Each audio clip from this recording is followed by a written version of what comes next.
Sejam bem-vindos à TV Púlpito do Sertão Reformado. Depois disso, vi 4 anjos, disse o apóstolo João, em pé nos 4 cantos da terra, segurando os 4 ventos da terra, para que nenhum vento soprasse sobre a terra, nem sobre o mar, nem sobre árvore alguma. A razão para isso? Vi outro anjo que subia do nascente do sol, tendo o selo do Deus vivo.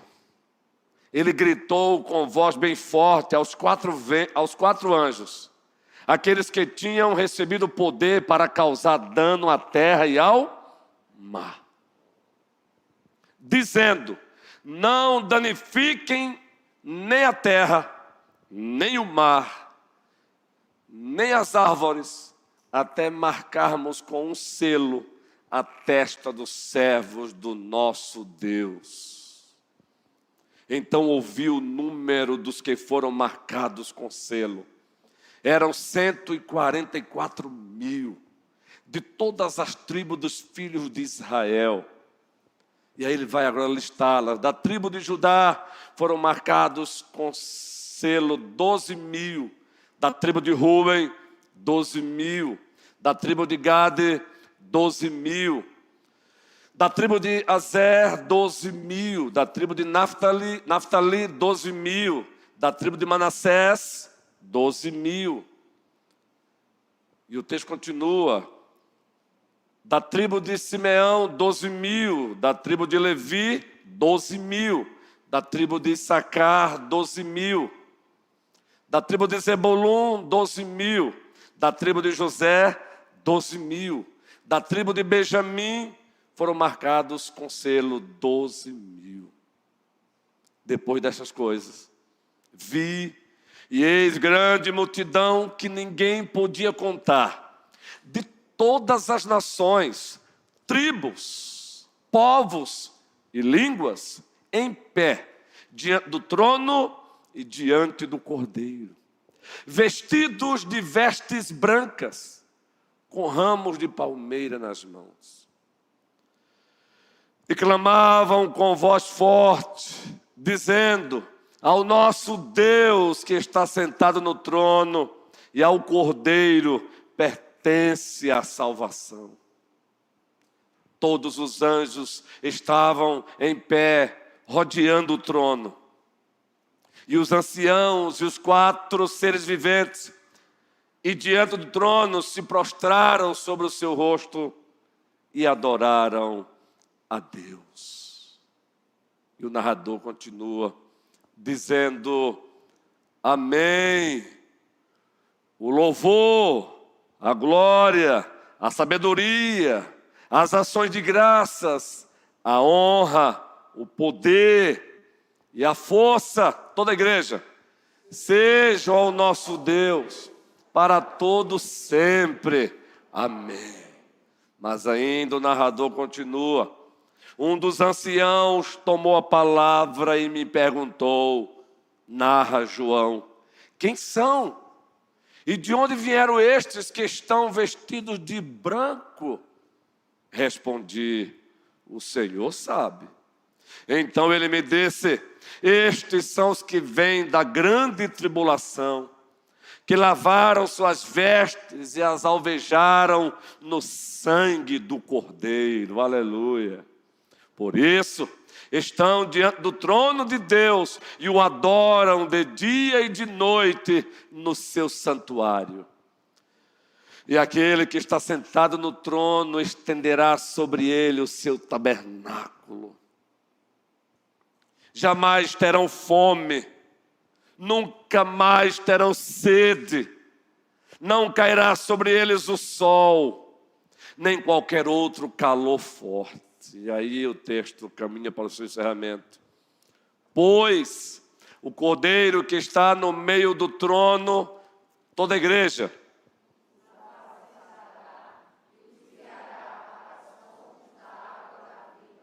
e Deus lhes enxugará dos olhos toda lágrima.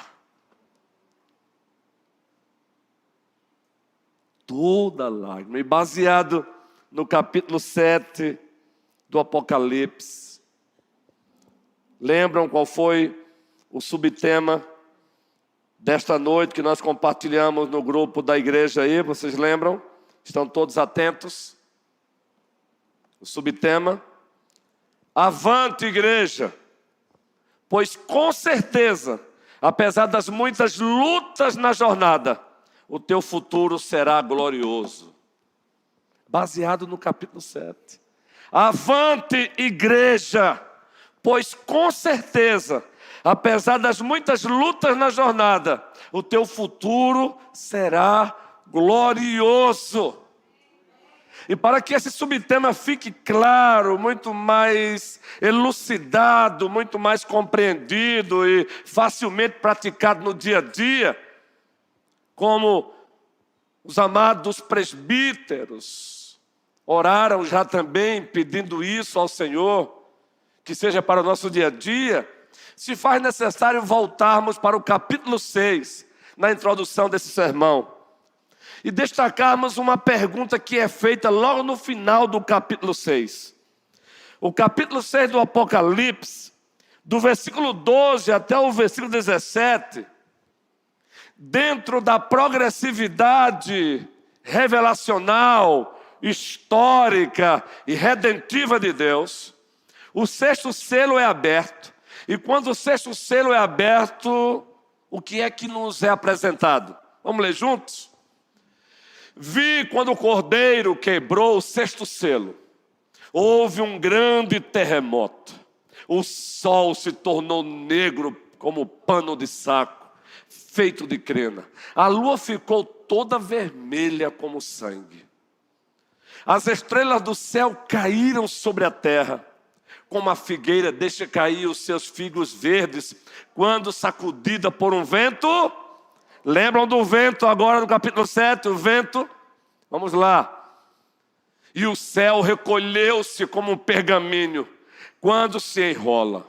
Então, todos os montes e as ilhas foram movidas do seu lugar. Que cena, gente. E o narrador continua. Os reis da terra, os grandes, os comandantes, os ricos, os poderosos, e todo escravo, e todo livre, se esconderam nas cavernas, e nos penhascos dos montes, fizeram um pedido, e disseram aos montes e aos rochedos, toda a igreja: caiam sobre nós, e nos escondam da face de quem, gente? Daquele que está sentado no trono, e da ira do Cordeiro.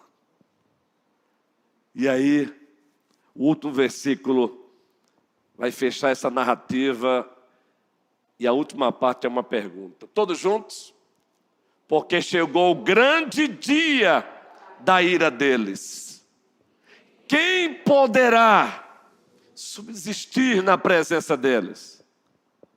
Quem poderá ficar de pé diante daquele que está no trono e do Cordeiro? É assim que se encerra o capítulo 4. Quem? Nós sabemos que os ímpios não ficarão de pé. Os impenitentes não ficarão de pé. Os escarnecedores não ficarão de pé. Os zombadores não ficarão de pé.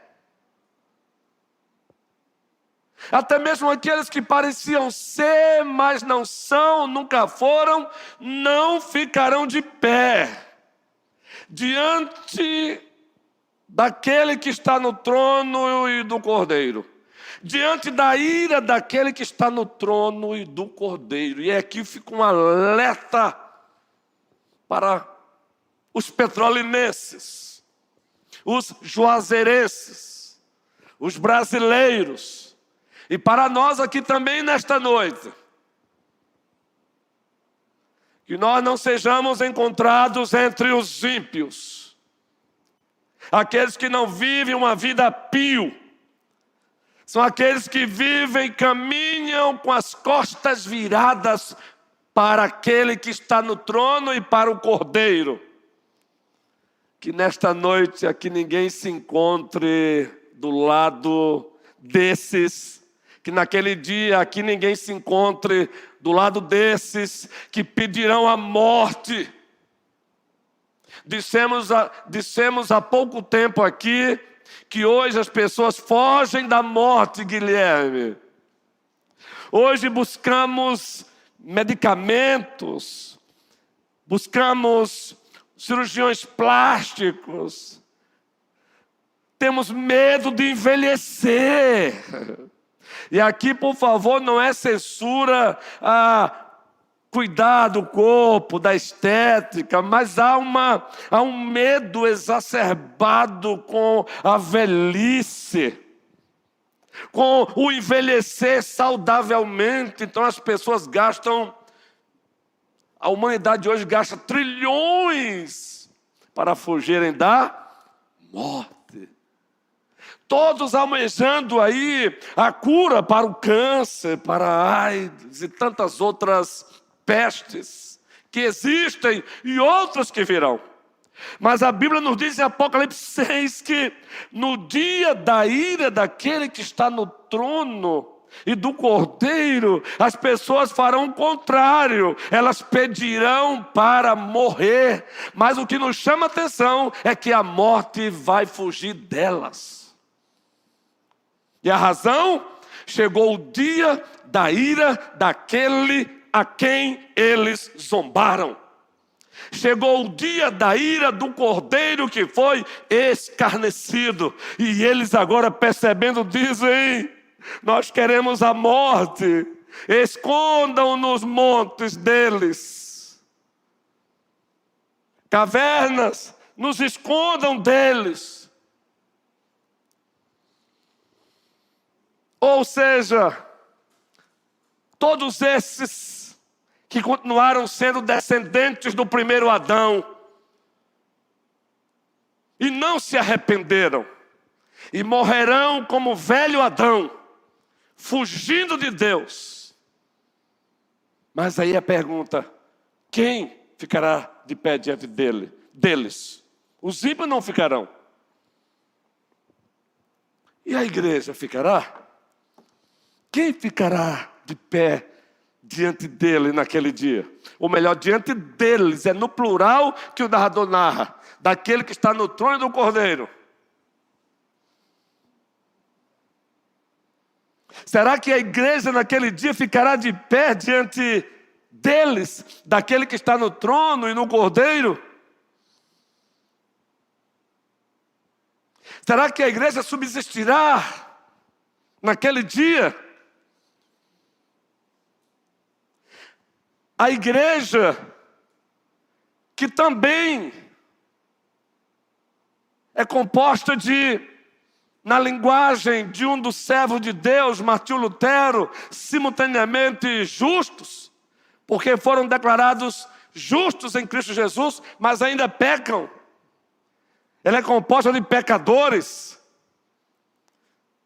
Além dos seus próprios pecados, a igreja ainda é objeto de ojeriza, é objeto de perseguição daqueles que odeiam a Deus, odeiam Cristo e acabam odiando a noiva.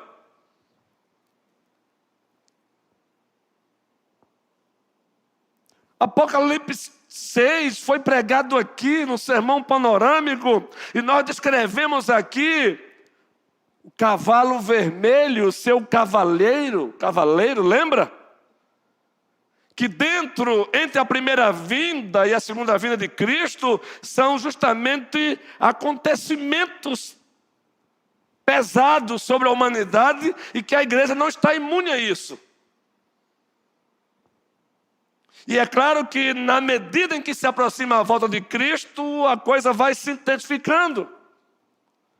Falamos aqui do cavalo preto e o seu cavaleiro também. Falamos também aqui do cavalo amarelo e o seu cavaleiro. É uma linguagem simbólica, mas que aponta para realidades espirituais que se manifestam no tempo e no espaço. E repito novamente, mas na medida que se aproxima a volta de Cristo, o que esses cavaleiros simbolizam e para aquilo que eles apontam, a coisa vai se intensificando. De tal maneira que no capítulo 4, quando é aberto o 6º selo, ou melhor, o 5º selo, o que é que nos é apresentado? Cristãos martirizados, lembram? Cristãos martirizados. Cristãos que tiveram suas cabeças arrancadas. Cristãos queimados. O 5º selo é aberto e quem abre é o Cordeiro. E o que é apresentado? As almas daqueles que morreram pela causa diante do trono de Deus, clamando justiça, pedindo vingança ao Senhor. Isso para mostrar que os cavaleiros narrados anteriormente, no 2º selo, 3º selo, 4º selo, eles também alcançarão com as suas ações destruidoras a igreja. Claro, debaixo dos desígnios, dos propósitos e do controle do Senhor. Mas a igreja não esteve imune no passado e não estará imune a isso. Foi o próprio Cristo que disse: no mundo tereis, mas tende bom, eu venci o mundo. Eu venci o mundo. Daí eu volto a perguntar, a igreja ficará de pé, ela chegará lá, ela subsistirá diante daquele dia, o dia da ira daquele que está no trono do Cordeiro?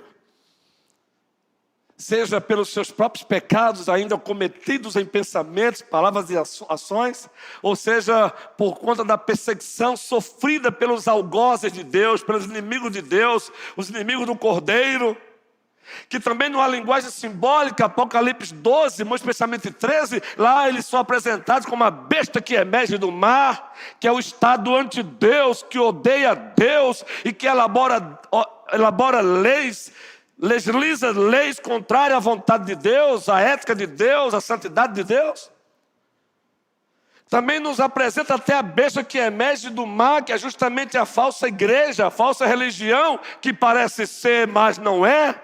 E vocês sabiam que até a falsa igreja vai perseguir a igreja verdadeira?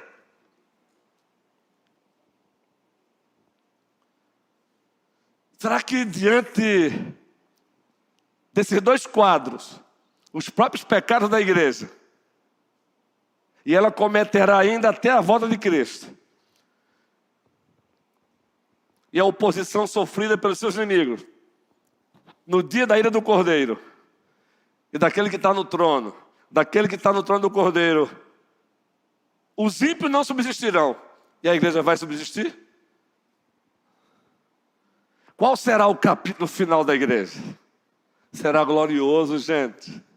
Será um capítulo glorioso, e é isso que João está fazendo aqui. Ele consola a igreja do primeiro século, e ele consola a igreja de todos os séculos, e a igreja do século 21 deve ser consolada com Apocalipse, capítulo 7, numa linguagem simbólica, mas que aponta para realidades espirituais, que se dá, se materializa, se torna tangível no tempo e no espaço.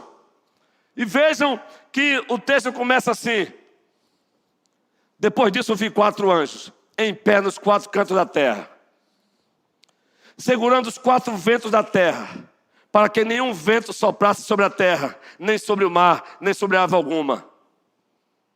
Vi outro anjo que subia no nascente do sol, tendo o selo do Deus vivo, e gritou com voz bem forte aos 4 anjos, aqueles que tinham recebido poder para causar dano à terra e ao mar, dizendo: não danifique nem a terra, nem o mar, nem as árvores, até marcarmos com um selo a testa dos servos do nosso Deus. Sabe qual é a consolação? Os selados por Deus subsistirão diante daquele dia. Aqueles que foram selados por Deus, eles subsistirão na presença daquele que está no trono e do Cordeiro. Essa é a consolação que João está levando para a igreja do primeiro século. Aliás, João, quando escreve o Apocalipse por vontade de Deus como autor secundário, pois o autor primário é Deus, onde João estava? Ilha de Pátima. Para onde se mandava os presos políticos do Império Romano. Ninguém gostaria de estar num cárcere hoje, muito menos naqueles tempos. E é assim que Deus consola João. É assim que ele usa João para consolar a igreja, falando dos selos. Calma, sabe qual é a mensagem? A ira daquele que está no trono vai ser descida sobre a humanidade, derramada. A ira do Cordeiro vai ser derramada sobre a humanidade. E os ímpios não ficarão de pé. Mas essa ira não vai mais alcançar aqueles que foram selados por Deus. Essa ira condenatória não vai alcançar aqueles que foram selados por Deus. E se você pegar o comentário de William Hendricks, se você pegar o comentário de Wismer, se você pegar todos os comentários da carta aos Efésios, carta aos Romanos, ou até mesmo comentários do Antigo Testamento, vocês vão perceber que o selo traz 3 ideias que reforçam essa consolação. Selo, biblicamente, traz a ideia de proteção. A ira de Deus não vai chegar na vida daqueles que se renderam ao Cordeiro. Aqui. A ira de Deus não chegará na vida daqueles que foram lavados pelo sangue do Cordeiro. Assim como o anjo destruidor, lá no livro de Êxodo, ele não destruiu aqueles que estavam na casa onde os umbrais estavam com o sangue do Cordeiro. Literalmente um cordeiro sacrificado e o seu sangue passado nos umbrais da porta. Mas cordeiro é aquele que apontava para o Cordeiro de Deus que tira o pecado do mundo. Então o selo aqui é proteção. A igreja vai subsistir nesse dia, porque Deus vai olhar para ela e vai ver o seu selo. Ali não toquem. Ali não toquem, nesse não toque, nesse não toque, eles são meus, pois o meu filho, o Cordeiro, os comprou com o seu próprio sangue. Louvado seja Cristo Jesus. Proteção. Mas o selo aponta também para a propriedade. Assim também, naqueles tempos, quando os negociantes, os negociadores, os senhores, eles queriam deixar bem claro que aquela mercadoria pertencia a eles, eles marcavam com o seu próprio selo. E quando um outro olhasse para aquela mercadoria e via ali o selo, opa, tem propriedade, tem proprietário aí, não mexam. 1 Pedro 2,9. Vós sois raça eleita, sacerdócio real, nação santa, todos juntos. Povo de propriedade exclusiva do Senhor. A igreja vai subsistir naquele dia, porque ela é propriedade daquele que está no trono. A igreja é propriedade do Cordeiro de Deus. Isso é gostoso, isso é bom. Isso nos consola, nos encoraja. Isso é para, na hora que você perceber que dentro da própria igreja há pecado, é para que você não desanime, não desista. Porque o Senhor não desiste das suas ovelhas. Ele purifica, Ele perdoa, Ele disciplina, mas jamais Ele abandona o seu povo. Jamais Ele deixa. Mas o selo tem outra verdade aí. Falamos que ele fala de quê? Proteção, propriedade. Mas o selo também fala de genuinidade. Algo genuíno. 2 Timóteo 2,19 diz que o firme fundamento na relação de Deus com os seus é que ele conhece quem pertence a ele e quem não pertence. Queridos, ninguém engana o Senhor. Ninguém engana aquele que é prescrutador. Ninguém engana aquele que para ele todas as coisas estão nuas e patentes diante dos seus olhos. Hebreus 4,13. Ninguém engana aquele que é Espírito puríssimo, absoluto. Ninguém engana aquele que é onisciente, onipotente, onipresente. Salmo 139. Ninguém engana aquele, caso você ouse subir nas alturas, lá está. Se você ousar descer aos abismos, lá ele está. Se você pedir as trevas para que sirva de cobertor, as trevas dê a luz para ele, são a mesma coisa. Ninguém. Então ele conhece as suas ovelhas. Ele conhece uma por uma. E é por isso que o filme Deixado para Trás nunca será aplicado na igreja. Nenhuma ovelha de Cristo será deixada para trás, porque cada uma delas selada, selada, selada. Aqui nos é dito que um anjo mandou dizer calma, porque eles precisam ser selados. Isso, repito, é uma linguagem simbólica apontando para realidades espirituais. Mas Efésios 3 diz que nós já fomos selados pelo Espírito Santo de Deus, o Espírito Santo da promessa. Ele é tanto nosso selo, como também ele nos foi dado como penhor, como garantia de que naquele dia a igreja subsistirá. Proteção, propriedade, genuinidade. Mas aí, você olha para o texto do capítulo 7, e você encontra duas cenas aqui. Não se concentre nos detalhes, mas na narração apocalíptica geral. Depois de falar dos selados, na corrente interpretativa que nós seguimos, que é a corrente majoritária da fé reformada, é que nós temos aqui duas cenas que apontam para a mesma realidade. Agora João, movido pelo Espírito Santo, ele vai, da perspectiva dos céus, descrever esses que foram selados. E em seguida, da perspectiva da terra, vai descrever os mesmos. Vamos lá então, da perspectiva dos céus. Quem são esses que foram selados? Da perspectiva dos céus, a ideia é o seguinte: Deus conhece o número exato. Deus conhece o número exato. E aqui é usada a linguagem 144 mil. E por favor, o Apocalipse usa números na perspectiva simbólica. O 7 é plenitude. O 3 é trindade. O 4 é 4 cantos da terra. O 12 é a aliança veterotestamentária, 12 tribos, 12 apóstolos neotestamentária, entenda. Então vamos ver aqui agora, porque agora ele vai descrever da perspectiva dos céus, os selados. Versículo 4. Então ouvi o número dos que foram marcados com selo.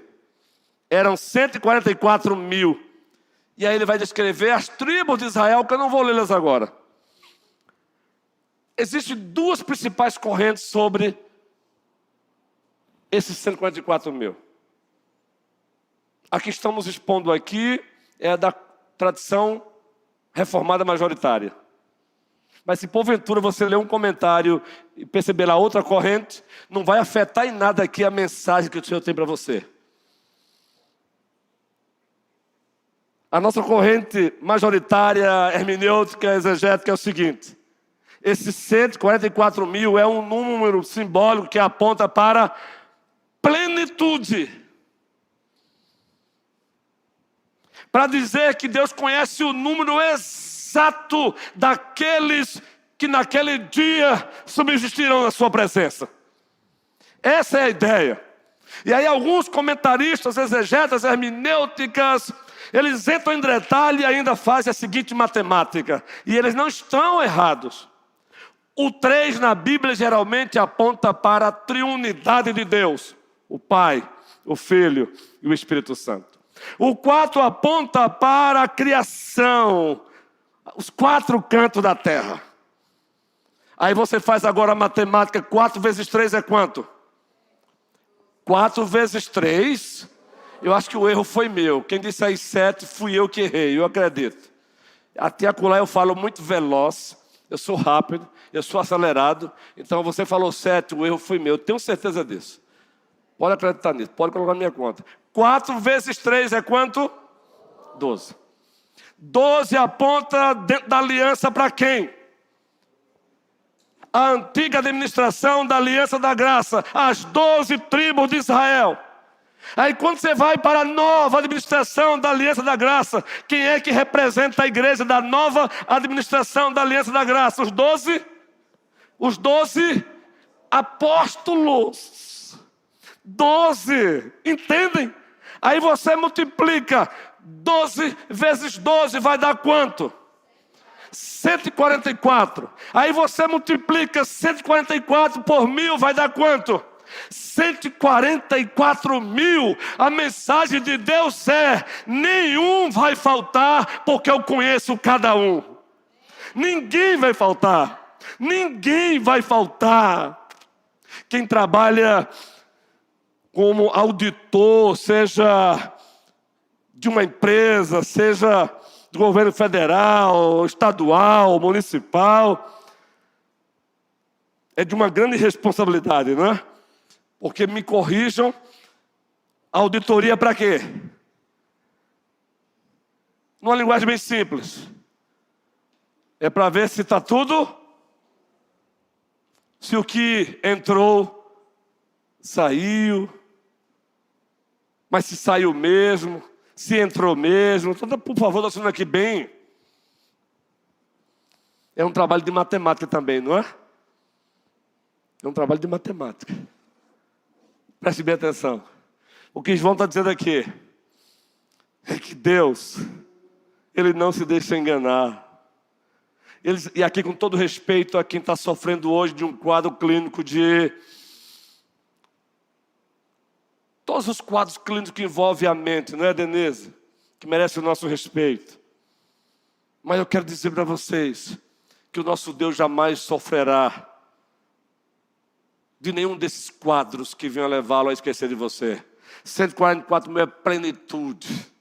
A outra corrente, que não vai afetar a mensagem, ela vai dizer que aqui é a plenitude de Israel. Mas não vai afetar de nada. Aqui é um quadro que fala da plenitude, que envolve Israel e que envolve os gentios, os judeus e os gentios. 144 mil é número que aponta para a plenitude, a totalidade, a potencialidade. E a mensagem é: Deus conhece exatamente o número deles. O que é que diz João 10, 27, 28, 29? As minhas ovelhas ouvem a minha voz. Agora prossiga, igreja. Eu as conheço e elas me seguem. Eu as conheço. Então a ideia aqui, 144 mil é, na perspectiva de Deus, Ele sabe o número exato. Esse é o nosso Deus. É por isso que ninguém o assusta, ninguém o assombra. Ele não precisa de reunião de emergência. Ele não precisa de plano B, plano C. Diante de uma verdade dessa, isso não desestimula a obra. Isso estimula mais ainda, porque tem muitas ovelhas que precisamos buscá-las e elas ainda estão fora do aprisco. Por isso que a nossa visão aqui como primeira igreja presbiteriana de Petrolina é uma igreja que ganha e edifica o maior número possível de pessoas para o pastor Ronilson? Então corrijam. Uma igreja que ganha e edifica o maior número possível de pessoas para... Não, foi baixo. O nome dele tem que ser gritado. O nome dele tem que ecoar. O meu nome bem baixinho, o dele bem alto. Uma igreja que ganha e edifica o maior número de pessoas possíveis para...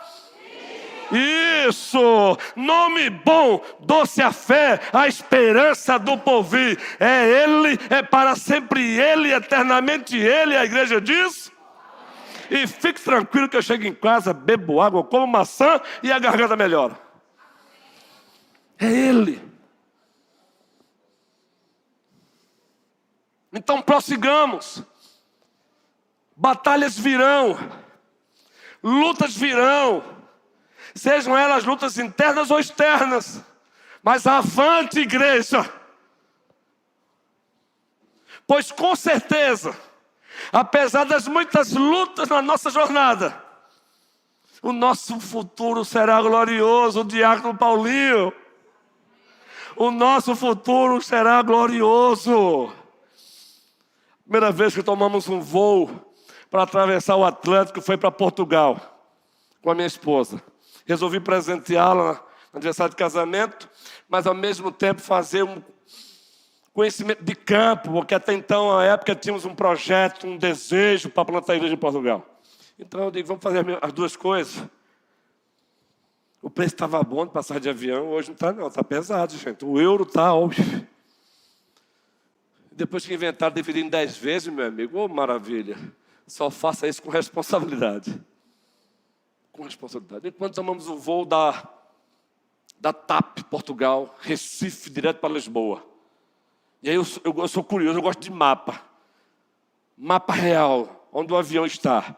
Aí ele vai, rota de segurança, ele vai o litoral pernambucano todinho. Aí depois ele vira e vai sentido África.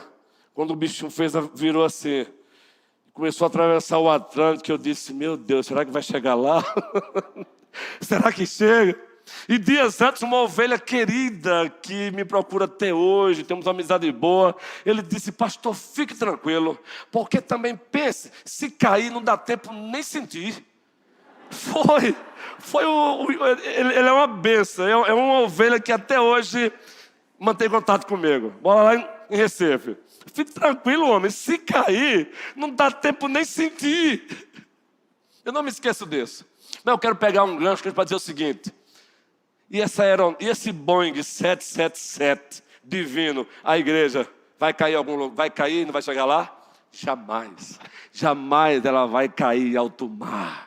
Ela vai chegar lá, pancada daqui, pancada dacolá, é a besta que emerge do mar, tentando freá-la através de leis, é a besta que emerge da terra, tentando enganá-la, mas Cristo disse, as portas do inferno não prevalecerão contra ela. O MP, estamos juntos, vamos! SAF. E aí eu quero me dirigir à nossa presidente, já falei com ela hoje, está dodóizinha, vamos lá, Elaine, e toda a SAF, quando eu falo SAF aqui, é toda mulher da igreja presbiteriana aqui, da primeira igreja. Queremos você na SAF também, viu? Não é pela força, pela violência, é pelo Espírito de Deus, mas a SAF é uma... Eu quero ouvir a SAF dizendo isso agora. As mulheres aqui da primeira, a SAF é uma... Eita maravilha! João está aí, o nosso presidente da UPH... Tá não, com certeza foi uma razão legítima. Com certeza. Batalhas, trabalhando muito. E ele compartilhou algumas coisas aí, a Jaque.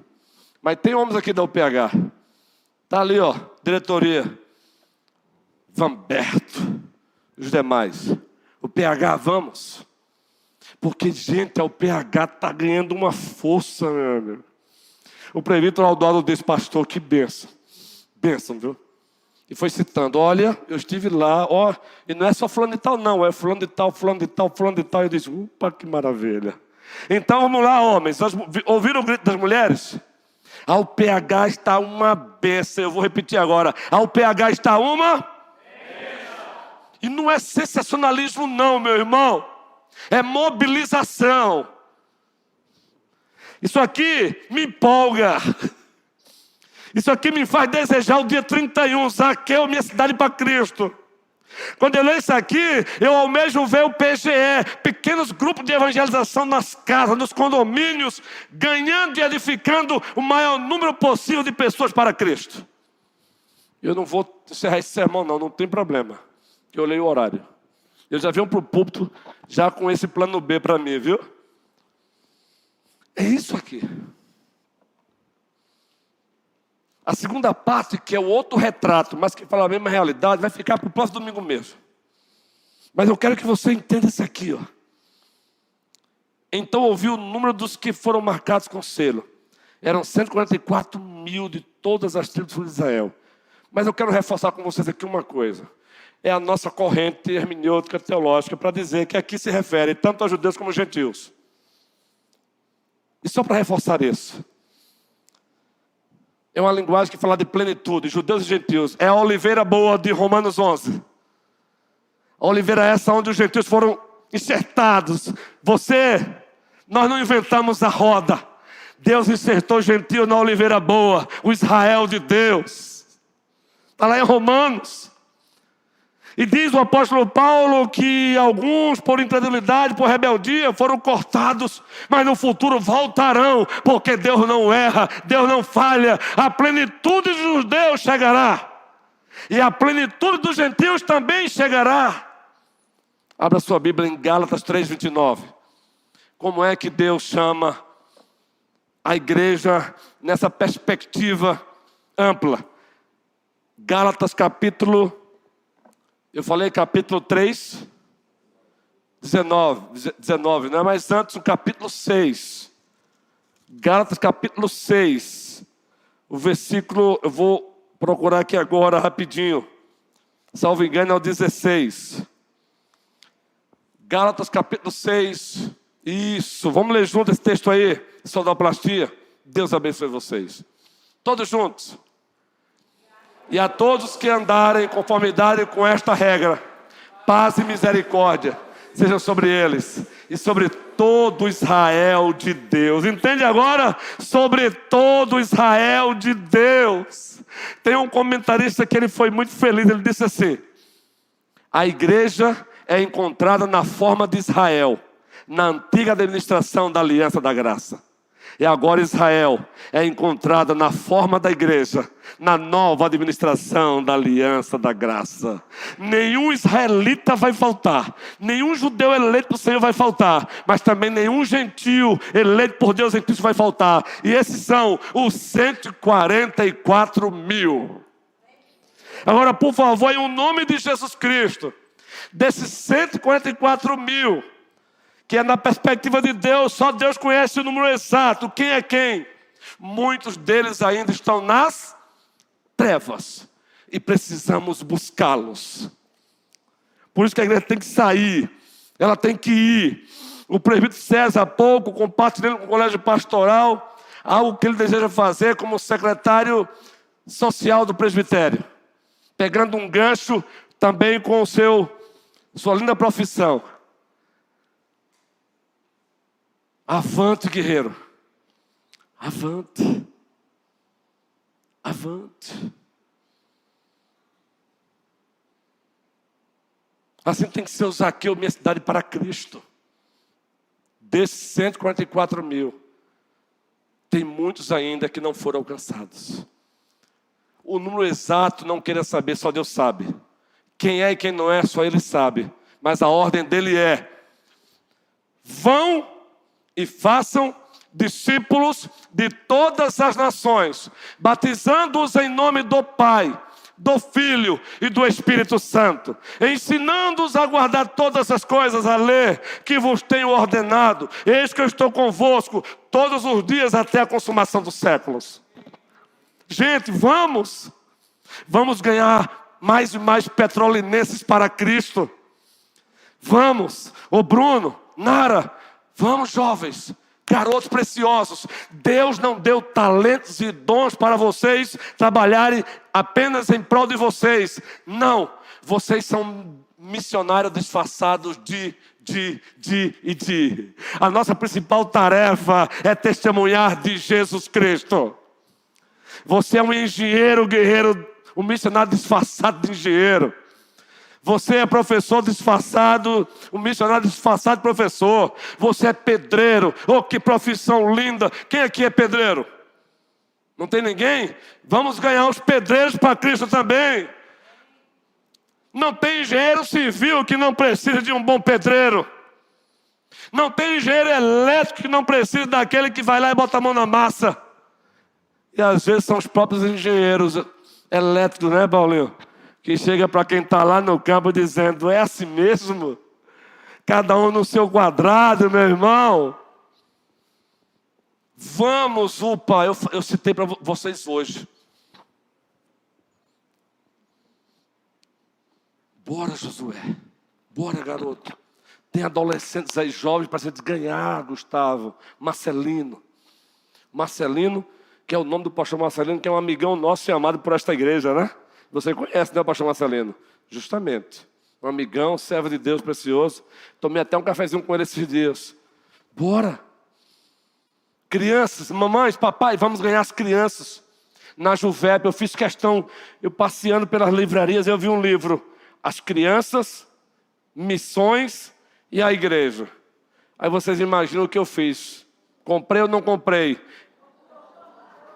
Agora pergunta se eu falei para já isso. Pergunta, você soube disso já? Está sabendo agora. Porque eu entro com o livro, ela sabe que eu tenho um livro. Aí eu entro com o livro, ela já olha assim, eu digo, acho que ele está lendo. Mas eu faço uma coisa antes, eu tiro o plástico.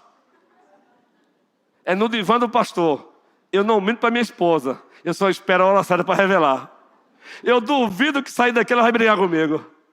Vai, já? Vai não.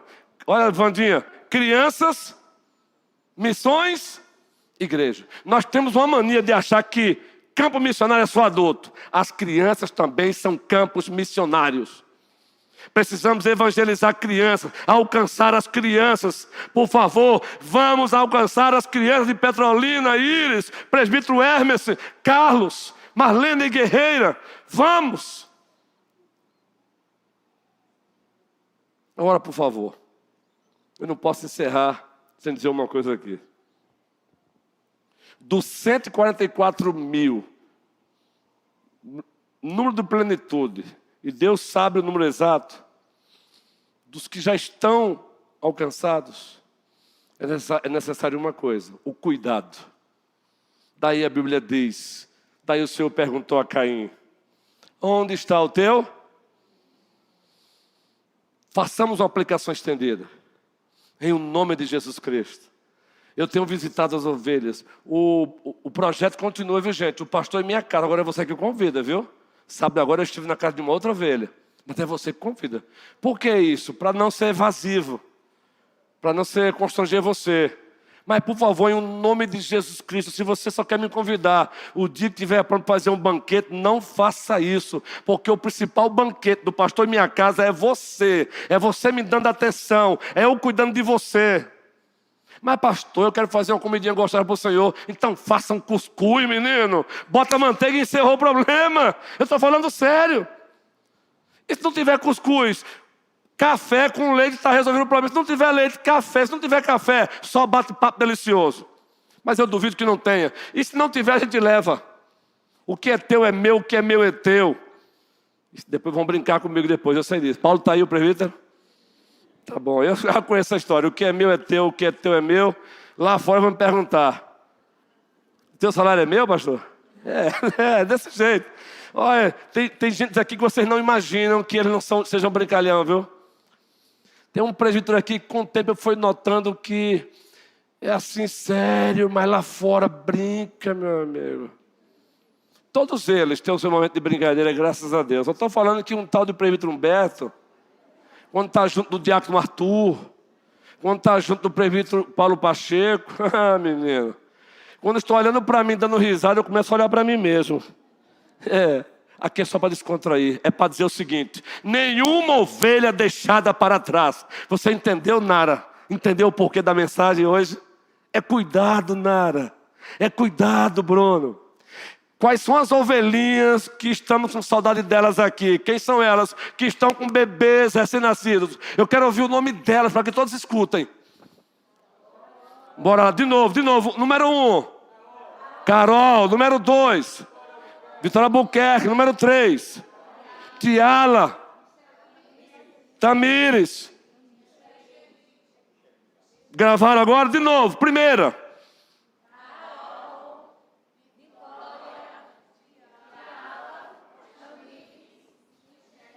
Quem mandou uma mensagem hoje dizendo parabéns, mamães? Calma, não leva a mão não. Nós vamos fazer isso daqui para hoje. Combinado? Vamos fazer isso.